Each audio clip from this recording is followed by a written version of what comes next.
महर्षि उद्दालक की साधना, तपस्या और परमात्म प्राप्ति का कथन। सत्ता, सामान्य, समाधि और समाहित के लक्षण। श्री वशिष्ठ जी कहते हैं, रघुनंदन, उद्दालक मुनि अपनी विशाल एवं विशुद्ध बुद्धि से यो निर्णय करके पद्मासन लगाकर बैठ गए। उस समय उनके नेत्र आधे मुदे हुए थे। तदनंतर जो ओंकार का उच्चारण करता है उसे परम पद की प्राप्ति हो जाती है, क्योंकि ओम यह अक्षर पर ब्रह्म है। ऐसा निश्चय करके उन्होंने ओंकार का, जिसकी ध्वनि ऊपर की ओर को जा रही थी, उसी प्रकार उच्च स्वर से उच्चार किया, जैसे घंटे के अधोभाग में लटके हुए लटकन को अच्छी तरह पीटने से जोर का शब्द होता है। उनके द्वारा उच्चारित प्रवण ध्वनि जब तक ब्रह्मरंध्र पर्यंत व्याप्त नहीं हो गई और जब तक वे सर्वव्यापक विशुद्ध ज्ञान स्वरूप परमात्मा के अभिमुख नहीं हो गए, तब तक ओम का उच्चारण करते रहे। प्रवण के आकार उकार, मकार और बिंदु इस प्रकार 3.5 अंश है। उनमें से प्रथम अंश आकार के उच्च स्वर से उच्चरित होने पर जब शरीर के भीतर शब्द के गूंजने के कारण प्राण पूर्ण रूप से क्षुब्ध हो उठे, जब प्राण वायु को छोड़ने के क्रम में जिसे रेचक कहा जाता है, उसी प्रकार संपूर्ण शरीर को रिक्त कर दिया, जैसे महर्षि अगस्त्य ने सागर के जल को पीकर उसे खाली कर दिया था। तत्पश्चात प्रवण के द्वितीय अंश उकार के उच्चारण के समय ओंकार की समस्थिति होने पर प्राणों का निश्चल कुंभक नामक क्रम संपन्न होता है। उस समय प्राण न बाहर थे, न भीतर, न अधोभोग में थे, न ऊर्ध्वभाग में और न दिशाओं में ही भ्रमण कर रहे थे, बल्कि भली भांति अस्तंभित किए गए जल की तरह पूर्णतः शांत थे। तदनंतर प्रवण के उपशांतिप्रद तृतीय यांश मकार के उच्चारण काल में प्राणवायु को भीतर ले जाने के कारण प्राणों का पूरक नामक क्रम घटित हुआ। इस तीसरे क्रम में प्राण जीवात्मा में भावना द्वारा भावित अमृत के मध्य में पहुंचकर हिम स्पर्श के समान सुंदर शीतलता को प्राप्त हो गए। तदुपरांत पद्मासन से बैठे हुए उद्दालक मुनि ने उस भावनामय शरीर में दृढ़ स्थित करके आलान में बंधे हुए गजराज की तरह अपनी 5 इंद्रियों को देह में निबद्ध कर दिया। फिर वे निर्विकल्प समाधि के लिए तथा शरतकालीन निर्मल आकाश की तरह अपने स्वभाव को शुद्ध बनाने के हेतु प्रयत्न करने लगे। जब उद्दालक मुनि को उस समाधि से तत्व ज्ञान की प्राप्ति हो गई, तब वे दृश्य प्रपंच के विकल्पों से रहित होकर उस नित्य अनंत विज्ञानंद घंद परमात्मा में तद्रुप हो गए, जो जगत का अधिष्ठान भूत शुद्ध स्वरूप एवं महान है। वे शरीर से पृथक होकर किसी अनिवर्चनीय स्थिति को प्राप्त हो गए और नित्य सत्य सम चिन्मय होकर आनंद सागर परमात्मा में विलीन हो गए। उस समय वे वात रहित स्थान में रखे हुए दीपक की भांति कांतिमान चित्र लिखित के सदृश अटल मन वाले निस्तरंग समुद्र के समान गंभीर एवं बरसे हुए निर्जल बादल की तरह मूक हो गए। इस प्रकार जब इस महालोक स्वरूप पर ब्रह्म में स्थित हुए उद्दालक का बहुत सा समय व्यतीत हो गया, तब उन्होंने बहुसंख्यक आकाशचारी सिद्धों तथा देवताओं को भी देखा। तदनंतर जो इंद्र और सूर्य का पद प्रदान करने की सामर्थ्य रखती थी, ऐसी बहुत सी विचित्र सिद्धियां भी अप्सराओं से घिरी हुई वहां चारों ओर से आ पहुंची, परंतु उद्दालक मुनि ने उस सिद्धियों को बच्चों के खिलौनों की तरह समझकर उनका कुछ भी आदर नहीं किया, क्योंकि उनका मन मोक्ष रहित और बुद्धि गंभीर थी। इस प्रकार सिद्धि समूहों का अनादर करके वे 6 महीने तक उस आनंद मंदिर रूप समाधि में स्थित रहे। ठीक उसी तरह जैसे उत्तरायण के 6 मास तक सूर्य उत्तर दिशा की ओर रहते हैं, इतने समय तक उद्दालक मुनि को जीवन मुक्त पद की प्राप्ति हो गई। तब वहां उनके समीप सिद्धों का दल, देवताओं का समुदाय, साध्य गण, ब्रह्मा और शंकर आदि उपस्थित हुए। परमात्मा की प्राप्ति ही वह परम पद है, वही परम शांत गति है, वही शाश्वत कल्याण स्वरूप मंगलमय पद है। जिसे वहां विश्राम करने का अवसर प्राप्त हो गया, उसे भ्रम पुनः बाधा नहीं पहुंचा सकता। संत पुरुष उस पर ब्रह्म परमात्मा का साक्षात्कार करके इस विनाशशील बाह्य दृश्य प्रपंच में उसी प्रकार नहीं रमते जैसे चैत्र रथ नामक रमणीय उद्यान में पहुंचे हुए जन खैर के वन में जाने की इच्छा नहीं करते। उद्दालक मुनि ने सिद्धियों को दूर हटा दिया था। वे 6 मास तक समाधि में स्थित रहने के पश्चात जब पुनः समाधि से विरत होकर आगे तक उन्हें अपने सम्मुख कुछ परम तेजस्विनी रमणियां दिख पड़ी, तो चंद्रबिंब के समान सुंदर शरीर वाली, स्नेहमयी और प्रणाम करने की लालसा से युक्त थीं। साथ ही कतार के कतार दिव्य विमान भी दृष्टिगोचर हुए, जो गौर वर्ण वाले मंदार पुष्पों के पराग से धूसरित भ्रमरों और चौरों से सुशोभित थे तथा जिस पर पताकाएं फहरा रही थीं। दूसरी ओर उन्होंने जिनके कर कमलों में कुशा की पवित्री धारण करने से चिन्ह पड़ गए थे, उन हमारे जैसे मुनियों को और विद्याधारियों सहित श्रेष्ठ विद्याधरों को भी देखा। उन सब ने उन महात्मा उद्दालक मुनि से कहा, भगवान, हम आपको प्रणाम कर रहे हैं, आप अनुग्रहपूर्ण दृष्टि से हमारी ओर देखिए। मुने, आइए और इस विमान पर चढ़कर स्वर्ग लोक को पधारिए, क्योंकि जगत की भोग संपत्तियों की चरम सीमा स्वर्ग ही तो है। बेहो, वहां चलकर आप कल्प पर्यंत अपने अभीष्ट भोगों का समुचित रूप से उपभोग कीजिए, क्योंकि समस्त तपस्याएं स्वर्ग आदि रूप फल का उपभोग करने के लिए ही होती है। भगवान, ये विद्याधरों की ललनाएं हार और चमर धारण किए आपके पास खड़ी हैं, इन पर दृष्टिपात कीजिए, क्योंकि धर्म और अर्थ का सार काम है तथा काम की सारभूता सुंदरी युवतियां हैं। जैसे मंझरियां बसंत ऋतु में ही उपलब्ध होती हैं, उसी तरह ये बरंगनाएं स्वर्ग में ही मिलती हैं। यूं कहने वाले उन सभी विद्याधर और ऋषि मुनि आदि अतिथियों का यथोचित आदर सत्कार करके उद्दालक मुनि निर्भ्रांत एवं निश्चल भाव से बैठे रहे। उनकी बुद्धि तो गंभीर थी ही, अतः उन्होंने न तो उस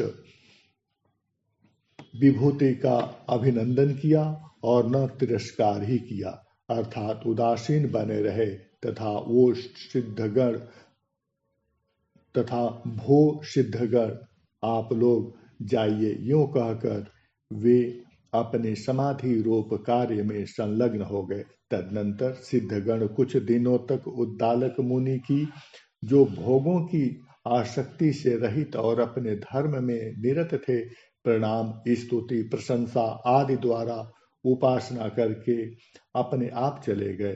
तब जीवन मुक्त अवस्था को प्राप्त हुए मुनि स्वेच्छा अनुसार वन प्रांतों तथा मुनियों के आश्रमों में सुखपूर्वक विचरते रहे। उस समय से उद्दालक मुनि परम पद के प्राप्त होने पर पर्वतों की कंदराओं में ध्यान आदि लीलाएं करते हुए निवास करने लगे। ध्यानस्थ होने पर उनका कभी एक दिन में, कभी एक मास में, कभी एक वर्ष में और कभी कभी तो कई वर्षों में उस ध्यान समाधि से व्युत्थान होता था। उस समय से लेकर उद्दालक मुनि व्यवहार में तत्पर रहते हुए भी चिन्मय परमात्मा में एक ही भाव से स्थित होकर परम समाहित चित्त बने रहते थे। यों चिन्मय परमात्म तत्व में एक ही भाव के दृढ़ अभ्यास से महान चिन्मय विज्ञानंद घन परमात्मा को प्राप्त करके उन मुनि की सर्वत्र समदृष्टि हो गई थी। जैसे सूर्य का तेज भूतल पर सर्वत्र समभाव से पड़ता है, इस प्रकार समस्त विक्षेपों का उपशमन होने के कारण परम पद की प्राप्ति से उनका चित्त जब शांत हो गया, उनकी जन्म मरण रूपी फांसी कट गई और वे संशय तथा चंचलता से रहित हो गए, तब वे शरतकालीन आकाश के समान शांत सर्वव्यापक तेजस्वी प्रकाशमय चित्त रहित विशुद्ध स्वरूप चिन्मय परमात्मा को प्राप्त हो गए। श्री राम जी ने पूछा, ऐश्वर्यशाली गुरु, आप आत्मज्ञान रूपी दिन के लिए सूर्य स्वरूप हैं, अतः अब यह बतलाने की कृपा करें कि सत्ता सामान्य का क्या लक्षण है। श्री वशिष्ठ जी ने कहा, राघव, दृश्य वस्तु है ही नहीं। इस प्रकार की दृढ़ भावना से चित्त जब सर्वथा क्षीण हो जाता है, तब उस सामान्य स्वरूप चेतन की सब में सामान्य भाव से व्यापक स्वतः सिद्ध सत्ता मात्र ही सत्ता सामान्य अवस्था होती है। जब चैतन्य समस्त दृश्य पदार्थों से रहित होकर परमात्मा में विलीन हो जाता है, तब उसकी निराकार आकाश की भांति अत्यंत निर्मल सत्ता सामान्यता होती है।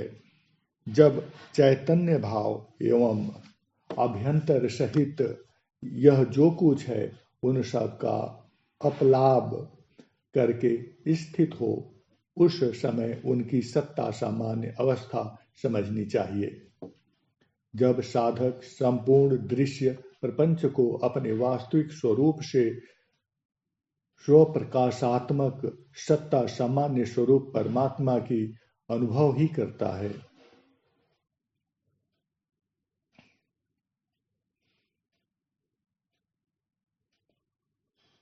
सत्ता सामान्य स्वरूप परमात्मा ही अनुभव करता है, तब उसकी सत्ता सामान्य अवस्था जाननी चाहिए। यह परम दृष्टि तुर्यातीत पद के सदृश है, अतः यह सदेह मुक्त और विदेह मुक्त दोनों के लिए सदा समान है। निष्पाप राम, यह दृष्टि ज्ञान से प्रादुर्भूत होती है, अतः यह केवल तुर्यातीत ज्ञानी महापुरुषों को समाधि अवस्था एवं व्युत्थान अवस्था दोनों में होती है, किंतु अज्ञानी को कभी नहीं होती।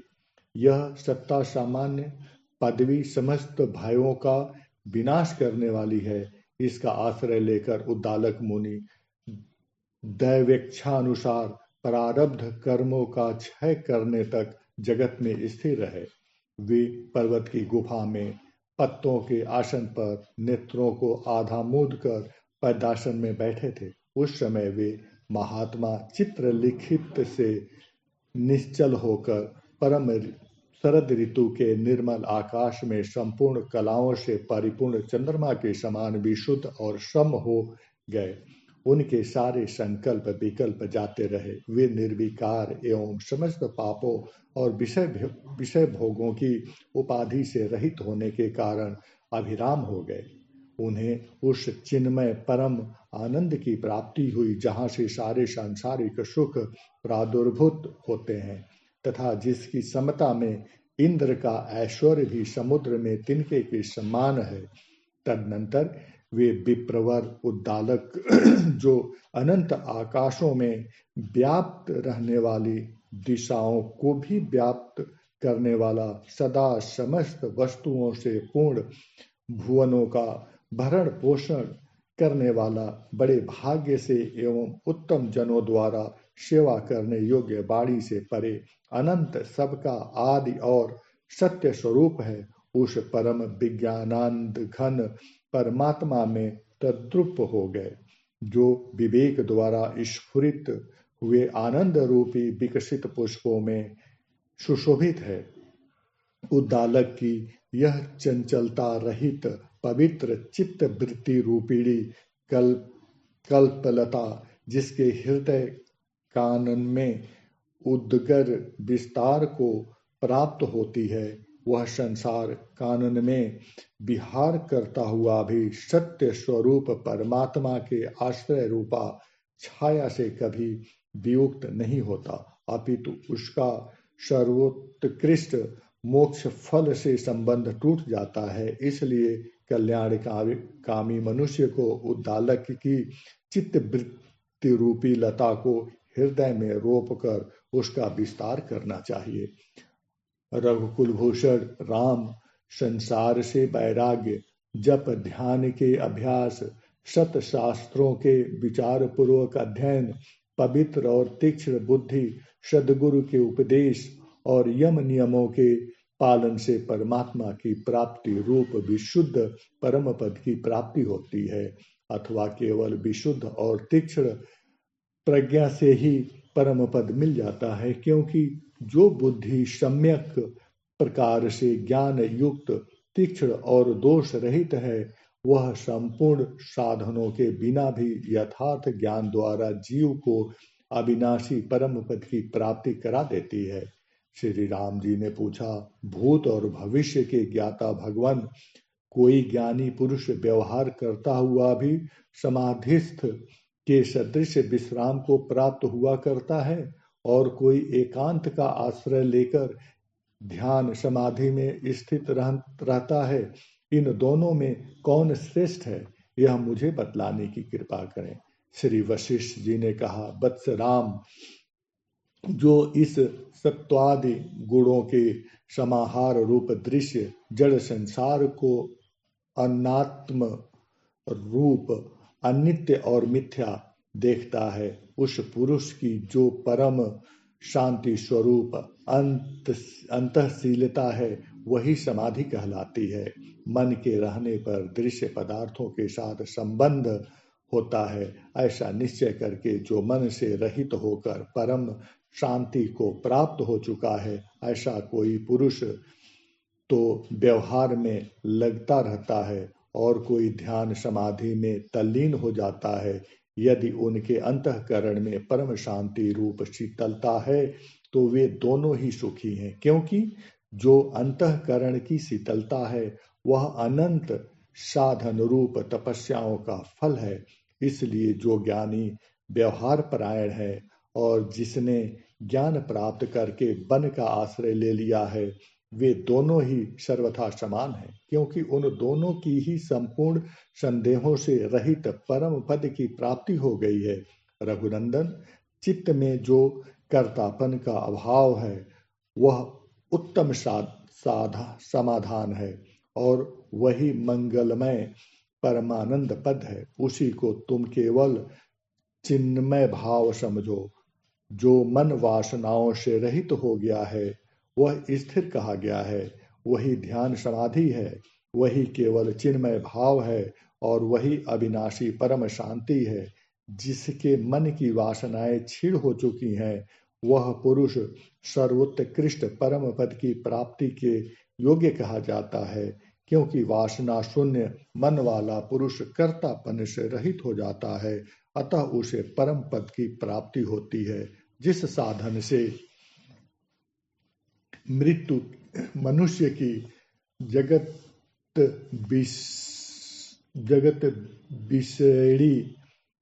विषयणी आस्था पूर्णतया समाप्त हो जाती है, और उसका अंतःकरण शोक, भय और ऐषणाओं से रहित हो जाता है, तथा आत्मा अपने वास्तविक स्वरूप में स्थित हो जाता है। उस साधन को समाधि कहते हैं।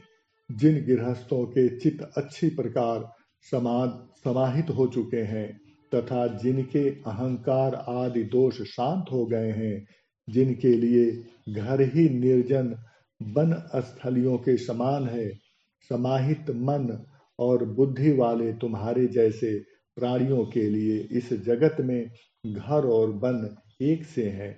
राजकुमार राम, जिसका चित्त अहंता, ममता, रागादि दोष रूप महामेघ से रहित होकर शांत हो चुका है, उसके लिए जन्म समूहों से व्याप्त नगर ही सुनसान अरण्य जैसे लगते हैं, परंतु शत्रु वीरों का संहार करने वाले रघुनंदन, जिसका चित्त अहंता, ममता, राग आदि वृत्तियों से युक्त होने के कारण उत्तम बना रहता है, उसके लिए निर्जन वन भी प्रचुर जनों से परिपूर्ण नगर जैसे ही है।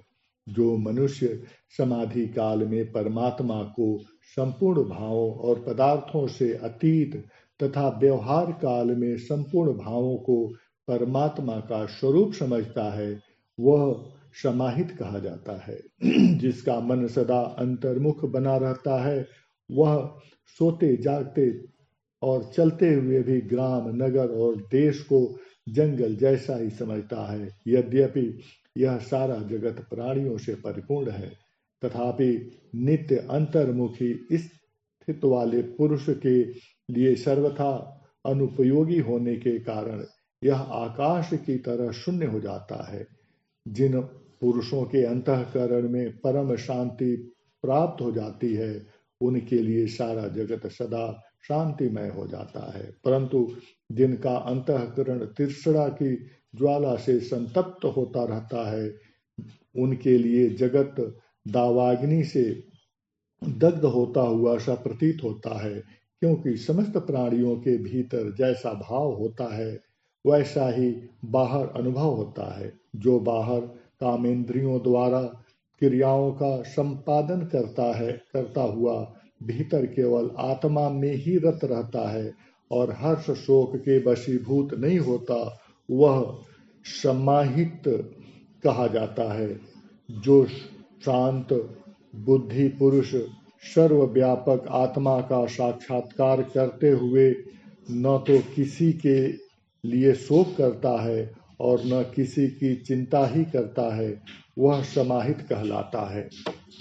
जो आकाश की तरह निर्मल है, शास्त्र और शिष्टाचार के अनुकूल बाह्य चेष्टाओं का सम्यक प्रकार से आचरण करता है और हर्ष अमर्ष आदि विकारों में काष्ठ और मिट्टी के ढेले के समान विकार रहित एवं शांत स्वभाव वाला है, तथा जो भय से नहीं बल्कि स्वाभाविक ही समस्त प्राणियों को अपने आत्मा के तुल्य और पराये धन को मिट्टी के ढेले के सदृश समझता है, वही यथार्थ देखता है।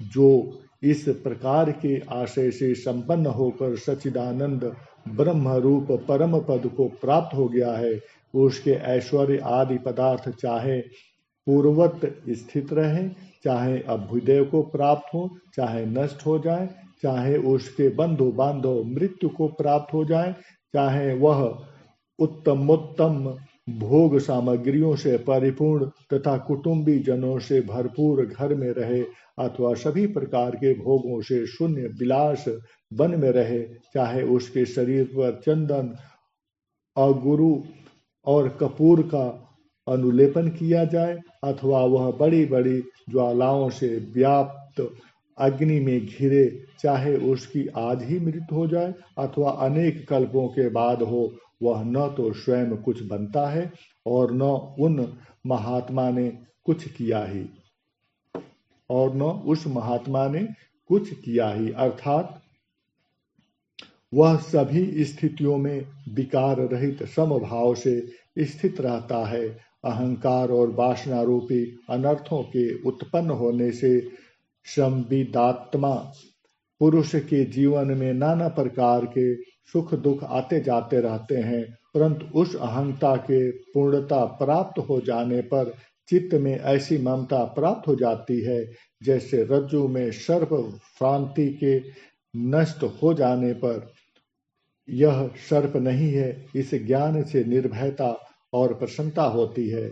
ज्ञानी जो कार्य करता है, जो खाता है, जो दान देता है, जो हवन आदि करता है, उन सब कर्मों को करता हुआ भी वह कुछ नहीं करता एवं एवं न उनमें रत ही रहता है, क्योंकि वह अहंता ममता से रहित हो जाता है। इसलिए उनका कर्म करना अथवा न करना एक सा है। उसका न तो कर्मों के करने से कोई प्रयोजन है और न कर्मों के न करने से ही कोई मतलब है, क्योंकि वह तो यथार्थ ज्ञान के प्रभाव से स्वाभाविक ही परमात्मा में स्थित है। अतः उसके मन में कामनाओं की उत्पत्ति उसी प्रकार रुक जाती है जैसे पत्थर से मंजरियां नहीं निकलती।